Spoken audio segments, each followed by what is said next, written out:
নমস্কাৰ প্ৰিয় দৰ্শকসকল, জুলাই মাহৰ ৰাশিফলৰ শিতানলৈ সকলোকে স্বাগতম জনাইছোঁ। জুলাই মাহটো আপোনালোকৰ বাবে কেনেদৰে পাৰ হ'ব, কি শুভ পৰিৱৰ্তন এই মাহটোত আপোনালোকে দেখিবলৈ পাব, সেই বিষয়ে আজিৰ ভিডিঅ'ত আপোনালোকে জানিব পাৰিব। আমি আপোনালোকৰ বাবে এই জুলাই মাহটোত গ্ৰহস্থিতিৰ পৰিৱৰ্তনৰ ওপৰত ভিত্তি কৰি আজিৰ এই ৰাশিফল লৈ আনিছোঁ। গতিকে ভিডিঅ'টো শেষলৈকে চাই থাকিব। অৱশ্যে ভিডিঅ'টো আৰম্ভ কৰাৰ পূৰ্বে আপোনালোকলৈ এটা বিশেষ অনুৰোধ যে ভিডিঅ'টোত এটা লাইক কৰিব আৰু যদি প্ৰথমবাৰৰ বাবে এই চেনেলটোলৈ আহিছে তেতিয়াহ'লে চেনেলটো ছাবস্ক্ৰাইব কৰি কমেণ্ট বক্সত ওম নমঃ শিৱায় লিখিবলৈ একেবাৰে নাপাহৰিব। গতিকে আহক আজি ভিডিঅ'টো আৰম্ভ কৰোঁ।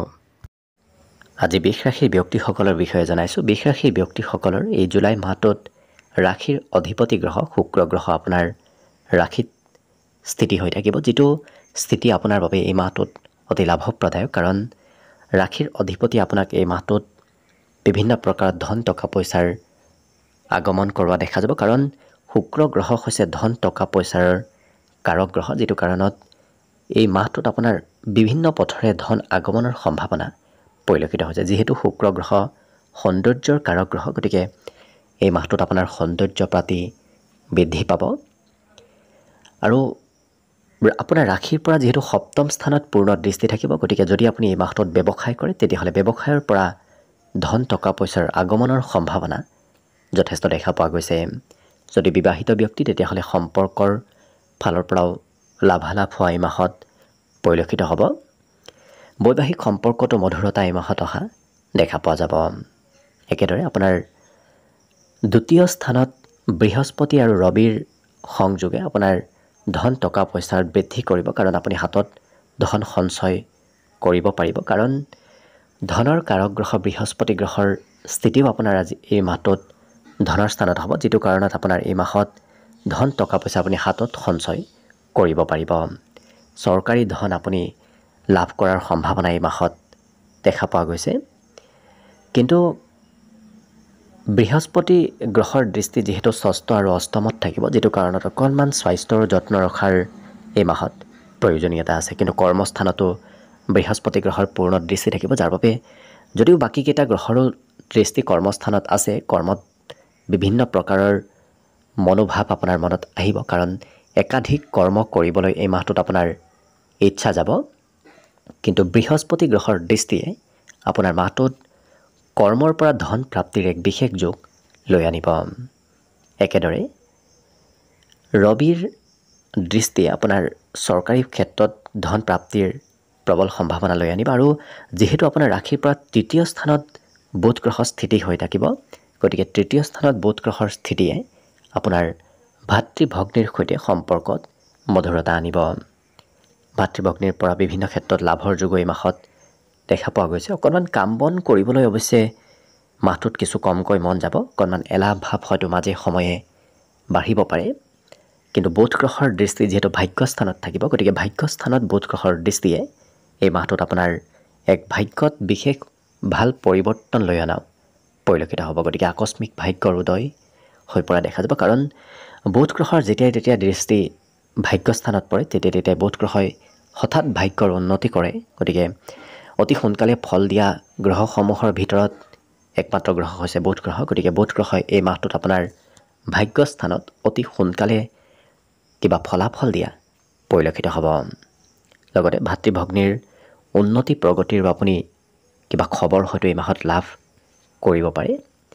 আৰু একেদৰে কিন্তু চতুৰ্থ স্থানত যিহেতু মঙ্গল আৰু কেতুৰ সংযোগ হ'ব, যিটো কাৰণত এই মাহটোত আপুনি বন্ধু বান্ধৱৰ ফালৰ পৰা অকণমান সতৰ্ক হৈ চলাৰ প্ৰয়োজন আছে।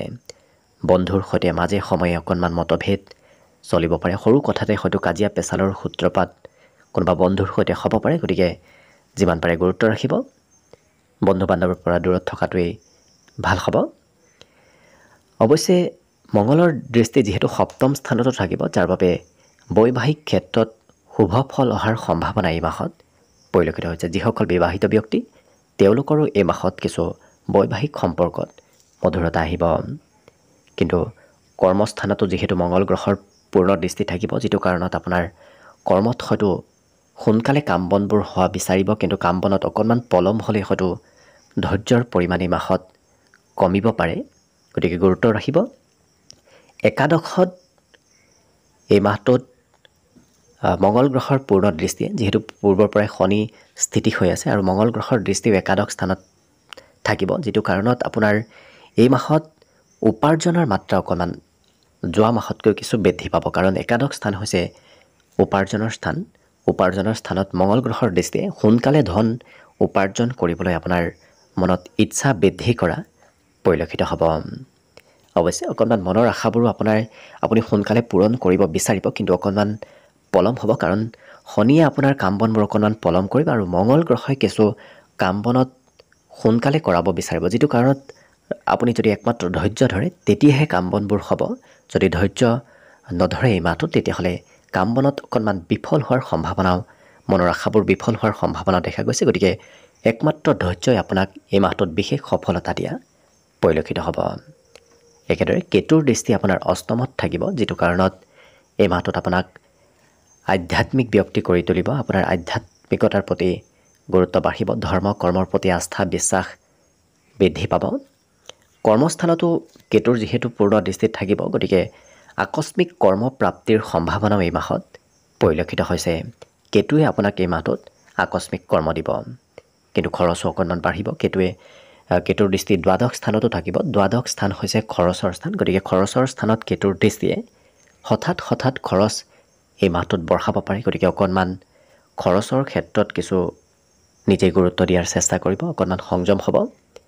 হঠাৎ যাত্ৰাও কৰিবলগীয়া হ'ব পাৰে, বিশেষকৈ ধাৰ্মিক যাত্ৰা হোৱাৰ সম্ভাৱনা এই মাহটোত পৰিলক্ষিত হৈছে। একেদৰে এই মাহত কৰ্মস্থানত ৰাহুৰ স্থিতিয়ে অকণমান কৰ্মত ধৈৰ্য কমাব, কাৰণ ৰাহুৰ স্থিতি থাকিব, তাৰ ওপৰত মঙ্গলৰ দৃষ্টি পৰিব। গতিকে ৰাহু মঙ্গলৰ দৃষ্টি আৰু স্থিতি সংযোগে এই মাহটোত আপোনাক অকণমান কৰ্মত ধৈৰ্যৰ পৰিমাণ কম কৰা দেখা যাব। গতিকে নিজেই আপুনি ধৈৰ্য কিছু ধৰিব লাগিব, তেতিয়াহে আপুনি বিশেষ সুফল নিশ্চয় লাভ কৰিব। গতিকে আপুনি কৰ্মক্ষেত্ৰত বিভিন্ন প্ৰকাৰৰ প্ৰতিভা আপোনাৰ এই মাহটোত বাঢ়িব, কাৰণ কৰ্মস্থানত একাধিক গ্ৰহৰ যিহেতু দৃষ্টি থাকিব, প্ৰায় ৩-৪টা গ্ৰহৰ যিহেতু দৃষ্টি কৰ্মস্থানত এই মাহত থাকিব, যাৰ বাবে আপোনাৰ কৰ্মত বিভিন্ন প্ৰকাৰৰ প্ৰতিভা বাঢ়িব। একেটা কামতে আপুনি এই মাহটোত লাগি থাকিব নোৱাৰিব, কাৰণ কিছু সময় এটা কাম কৰিবলৈ ইচ্ছা যাব, কিছু সময় অন্য কামত যাবলৈ হয়তো মন যাব পাৰে। গতিকে কৰ্মত অকণমান ধৈৰ্যৰ প্ৰয়োজন এই মাহটোত আহি পৰিব, বাকী সকলো দিশত হ'ব। একাদশত যিহেতু শনিৰ স্থিতি আছে, যিটো কাৰণত আপোনাৰ উপাৰ্জন পাতি হয়তো ভবা সময়মতে উপাৰ্জন নহ'ব পাৰে, অকণমান পলম হ'ব পাৰে, কিন্তু আপুনি অন্তিম সময়ত হ'লেও, মাহটোৰ শেষৰ ভাগত হ'লেও উপাৰ্জন কৰিবলৈ সক্ষম হ'ব পাৰিব। গতিকে আশা কৰিছোঁ এই জুলাই মাহটো যেন আপোনাৰ বাবে শুভ আৰু মংগলময় হৈ পৰক, তাৰেই কামনাৰে আজিৰ বাবে ভিডিঅ'টো ইমানতে সামৰণি মাৰিছোঁ। ধন্যবাদ।